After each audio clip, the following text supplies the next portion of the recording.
Hey guys, welcome back. I'm JessTheMD. Thank you so much for joining me.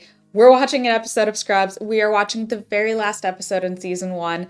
This is JT's last day as an intern. I'm so excited to get into it. Let's jump right in.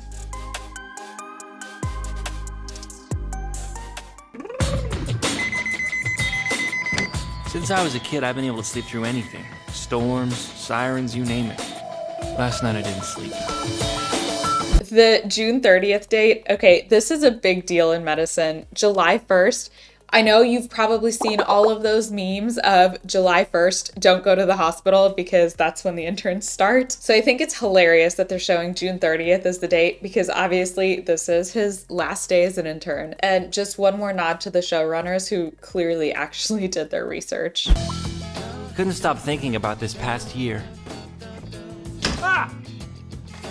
Please, I've seen you make it before. Dude, you had that? 5 up high for cherry pie! Oh. You find it funny, Dr. Dorian? Why don't you tell me the EKG findings of Wolff-Parkinson-White syndrome?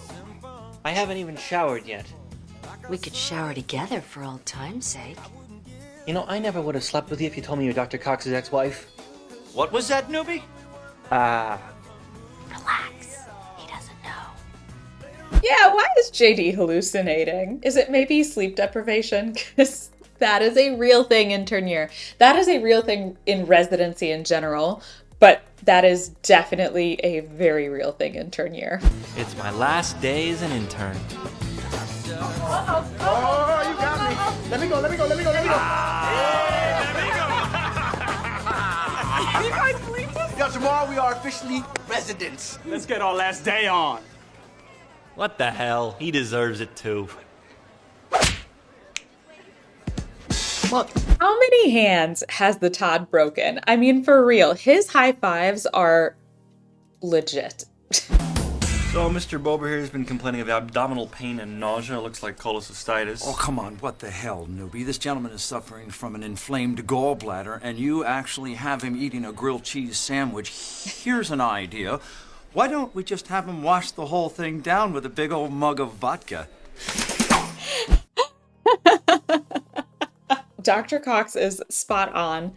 Fatty foods will make the gallbladder way more inflamed. So the gallbladder actually releases bile during digestion, which helps with the digestion of fats. When someone eats a very heavily fatty meal, it stimulates the gallbladder. And if the gallbladder is already really angry like it is when someone has cholecystitis or inflammation and or infection of the gallbladder, it's probably not the best idea to be eating a super fatty meal.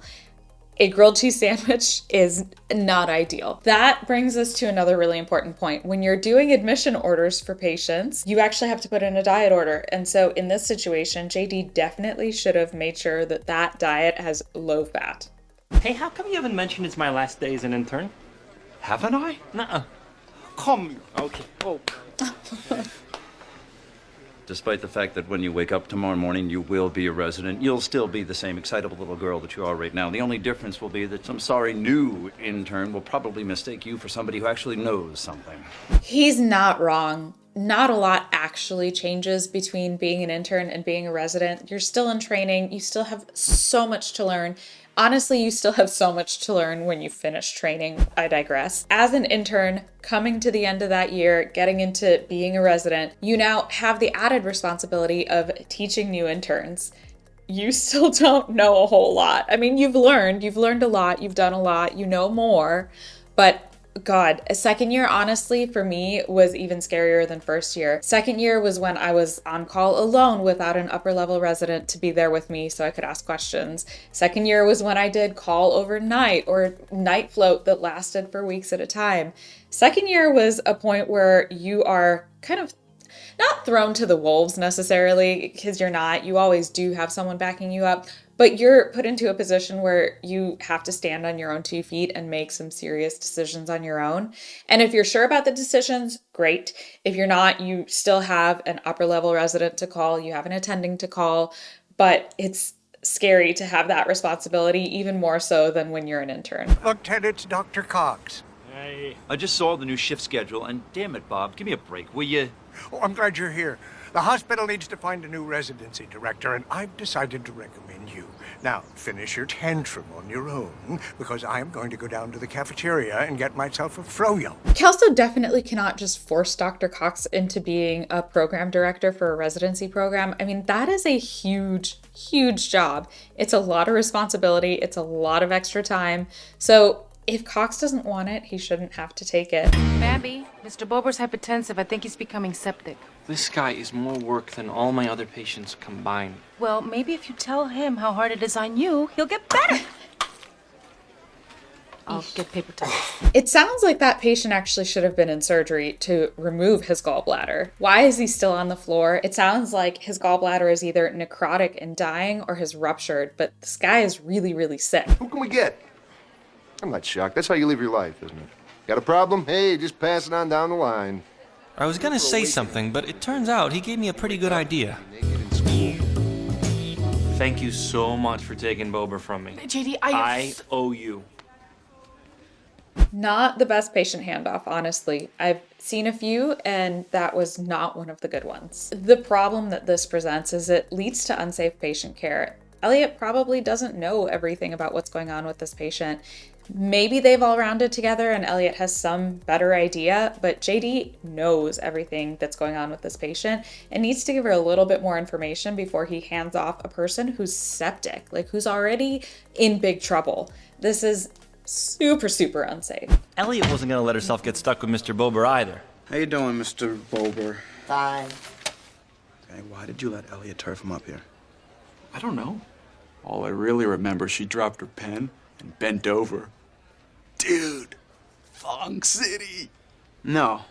No high five for you. In all honesty, surgery should have had this patient or at least been significantly involved in his care. He probably would not be as sick as he is now if surgery was involved sooner. What the hell, Elliot? You can't just pawn this Bober guy off on me. Hey, it was JD's patient. I was just a middleman. Woman. Or person. Look, we can stand here and argue all day about who screwed who. Or nothing. I'm on break. Let's do it. Okay, rock, paper, scissors, right now. Fine. Loser gets Bober. Once, twice, three, shoot! Did you say Bober? I'm looking for my grandfather, Frank Bober. We moved him to the ICU, dear. He'll show you up. It's okay. She didn't hear us. Oh, beyond unprofessional. That's, so cringy, just start to finish. I didn't appreciate your game this morning there, Bobo. Heavens to Betsy, the gazpacho is scrumptious today. Dangling that fake promotion right out in front of me. I was dead serious about the residency director's position. Well, what makes you think that I'd be interested in something like that? Because you want my job, you know you never get it without this on your resume. But you hate me. Like nuts and brownies, Captain. Well, then I don't get your angle. What could you possibly want from me in exchange for my support? Because I'm telling you right now, I am not dating that daughter of yours. I only have a son. That's my bad. I was just going by that picture on your desk. I'll tell you what I want. You know the financial burdens I have to deal with around here. I want you to stop busting my chops all the time and get on my team. Oh man, this is a very, very complicated dynamic. All right, so clearly Dr. Cox actually does want the residency program director position. I assumed he didn't, but okay, that's a really big deal. Kelso wanting him to not be busting his chops on this financial issue, I get it. Kelso is the middleman and he's trying to manage, as we've said so many other times before, hospital administration and then all the staff and all the patients. It's just a really complicated position to be in. And Kelso's just asking for, I guess, a little bit of mercy from Dr. Cox, at least in public. We all agree we did nothing wrong, so let's just check in on him and then forget about it. And that's when the three of us realized, even though we'd all spent time with Mr. Bober, none of us had any idea what he looked like. Over here. Hey, guys. Oh, that is so painful. I don't even know how to say this, but like, look at your patients. See who they are, what they look like. There's so much more to people than just what's written in their chart and what's on the page. I get that this is for storytelling, but at the same time, this is just so cringy to me. When we started here a year ago and saw some of the insensitive and jaded doctors, we all said the same thing. That's not gonna be me. Really, the only solace is that the guilt passes pretty quickly. Does it now?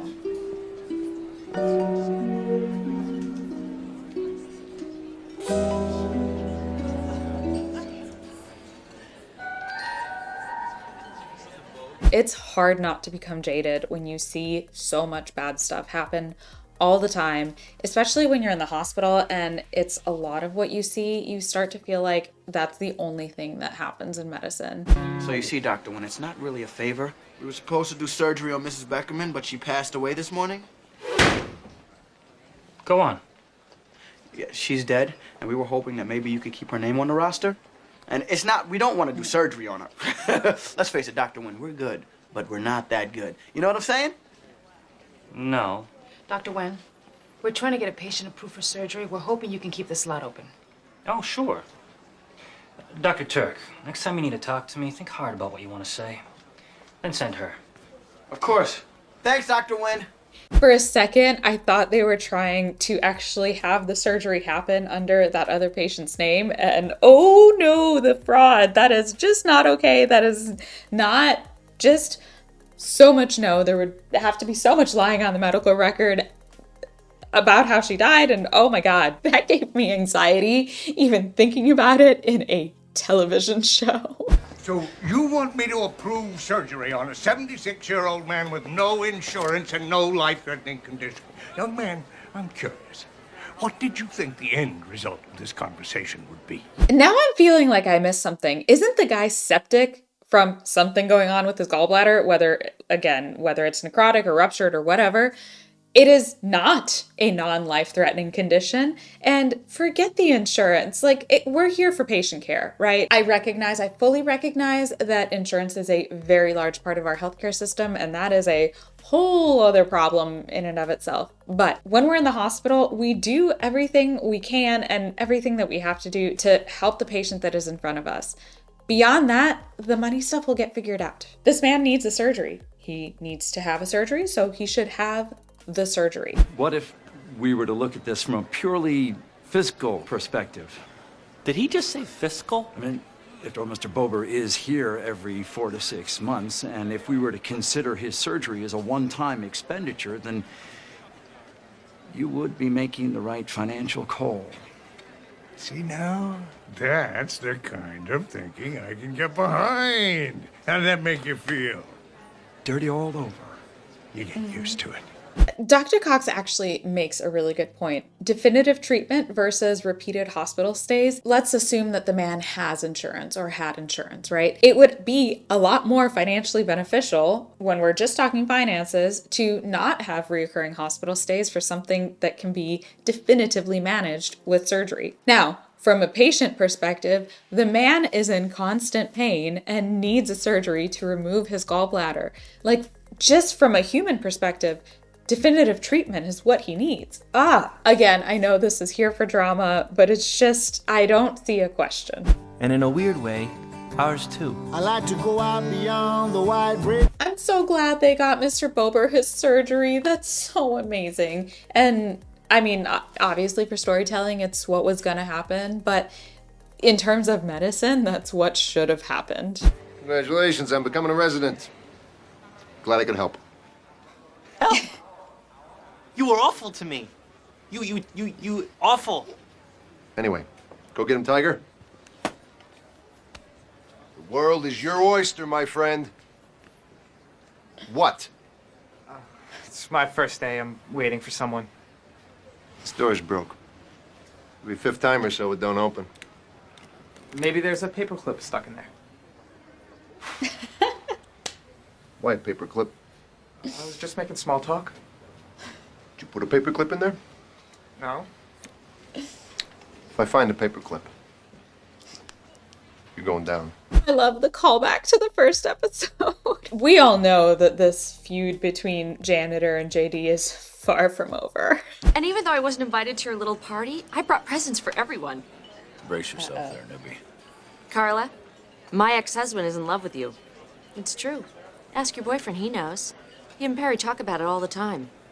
I don't know why you haven't mentioned this to her. Perhaps you're afraid of something. Huh. And Bob? When are you gonna tell Perry that that promotion you're making him jump through hoops for was filled months ago? Oh my It gosh. just seems wrong. Which brings us to Twinkie.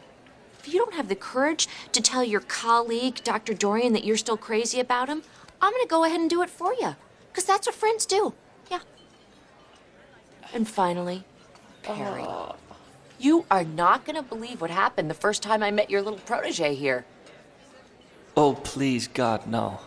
I slept with him, and it was good. Oh. How's that for stirring things up?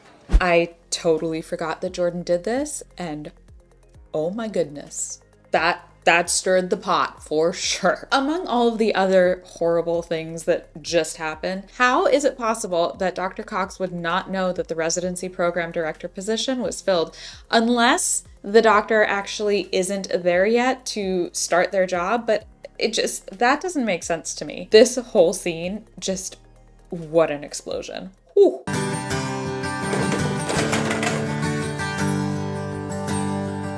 Yep. One big happy family. And there goes the trust that Cox had in JD. Oh my goodness. I am definitely planning on watching season 2, episode 1, because it just ties everything up in a pretty little awful bow. Please join me for that episode next week. If you guys enjoyed this, leave a like, comment down below, subscribe to the channel. It really helps the girl out. Thank you so much for joining me. I'm Jess the MD. I really enjoyed spending time with you. I hope you enjoyed spending time with me, and I will see you in the very next one. Bye.